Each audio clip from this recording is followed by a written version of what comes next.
أعوذ بالله من الشيطان الرجيم بسم الله الرحمن الرحيم السلام على القتيل المظلوم السلام على الرضيع الصغير. Chers frères, chères sœurs, très chers enfants, assalamu alaikum wa rahmatullahi wa barakatuh. Je sais bien que nous sommes en fait en plein du mois de Muharram, le mois de deuil, le mois de la tristesse, le mois de mouvement, le mois du martyr, le mois en fait de l'humanité, le mois de la liberté. Alors, comme je vous ai dit autrefois, l'un des aspects très importants du mouvement de Ashura, c'est la présence des enfants. Des enfants qui se sont en fait sacrifiés pour l'événement de Ashura. Alors, comme vous le savez, l'imam Hussein, paix sur lui, avait amené ses enfants et ses femmes, et ses familles en fait, avec sa famille avec lui. Et ses parents, il y avait pas mal de parents avec lui.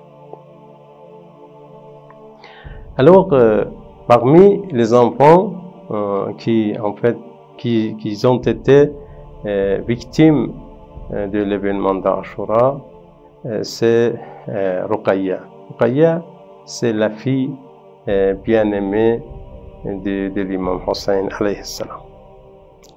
Il est la fille de l'imam Hussein alayhi salam. Il avait à l'époque entre 3 ou bien 4 ans, qui était avec les captifs de Ahlul Bayt alayhi salam lors du voyage à Karbala. L'imam a amené ses enfants, surtout Ruqayya qui était bien-aimé de l'imam Hussein.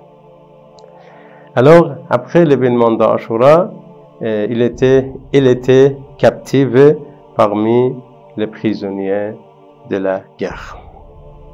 Et dans la ville de Cham, une nuit, cette fille, qu'est-ce qu'il a fait? Cette fille orpheline a vu son père dans son rêve. Il était avec sa tante Zainab, paix sur elle. Alors, comme son père lui manquait beaucoup, alors elle a vu dans son rêve son papa, l'imam Hussein alayhi salam. Cette fille orpheline a vu son père dans son rêve. Et après s'être réveillé, il a beaucoup pleuré et réclamé son père. Une fois réveillé, il a pleuré beaucoup et il a réclamé son